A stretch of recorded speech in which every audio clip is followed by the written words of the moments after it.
and I'm looking to finish it soon. I think it also builds character, helping you. Ooh, did I do something wrong? I probably did.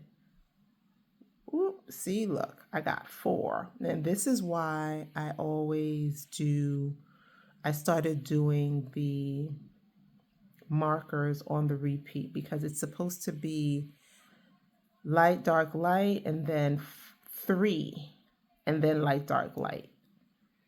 And I'm supposed to end with just 1 here. So when I got to this stitch and I realized that, wait a minute, I'm not doing too dark, something must be wrong.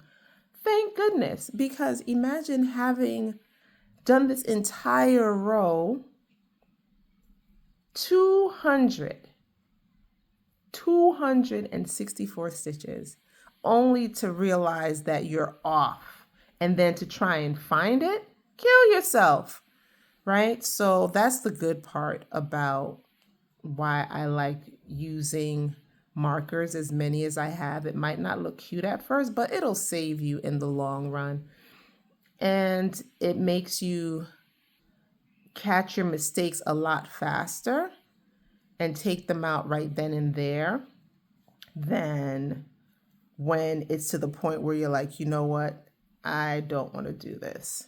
I really don't want to do this because I can't keep track. So, note to self, if you can learn anything from me, even though I'm not really trying to teach anyone, is that you should put markers to help you count and figure out what it is that you're doing so you can do it right the first time, right?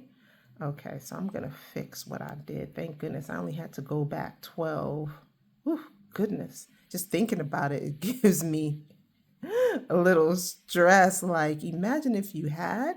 Knitting isn't supposed to be that kind of stress. Like, you should be excited when you see the finished work, even though I am giving this away because I don't like how it feels, like I had said before.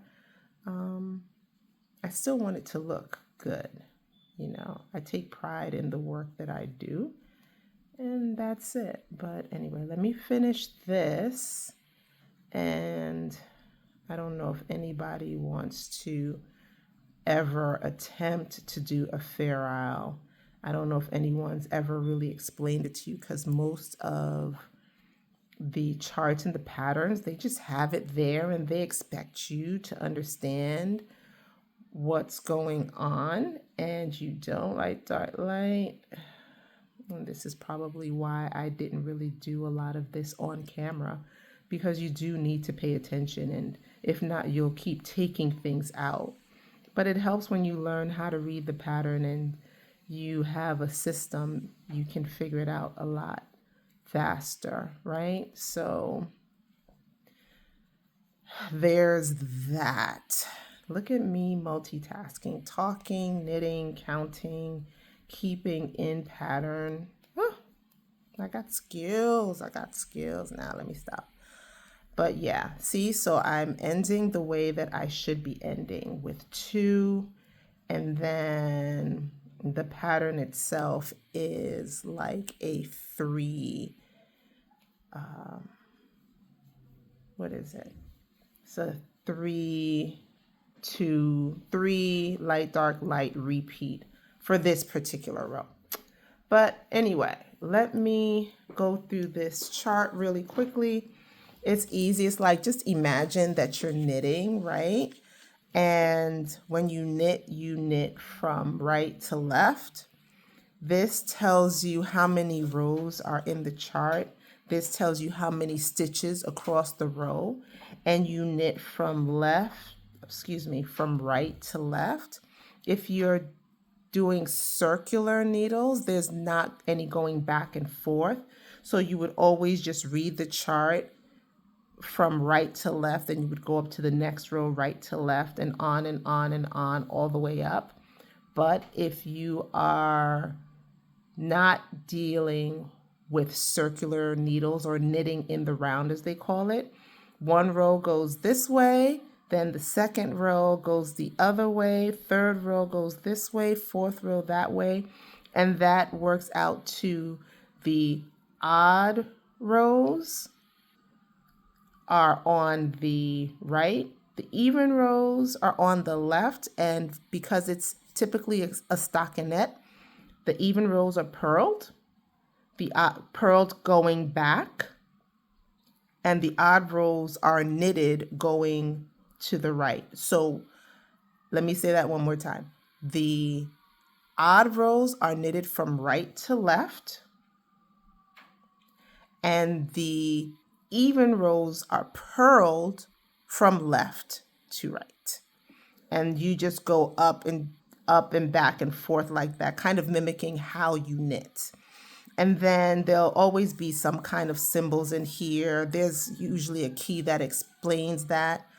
But for the most part, if you don't see anything or any kind of symbols like you would see here, that just means knit one way and then going back is purl. And the colors are what you would create that stitch with that color, or whatever the color key explains to you that these colors on the chart represent.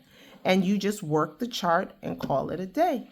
And that is, in essence, for almost any chart, how you would read and interpret them. I hope that helps you. I'm going to continue to follow this pattern off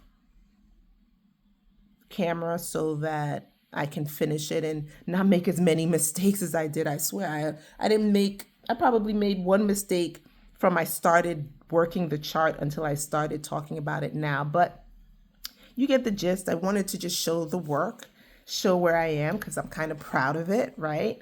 But I am going to finish all of this off camera, I should say, so that I could get it done quickly so I can move on to the next project that I have. It's crazy that I have to go through this forest to get out into the opening for what I want to work on. But since I got to do it, I got to do it. Thanks for listening to me and allowing me to just vent and have a conversation as I knit a little bit. And hopefully there was something in here that you picked up. All right, till next time. Bye.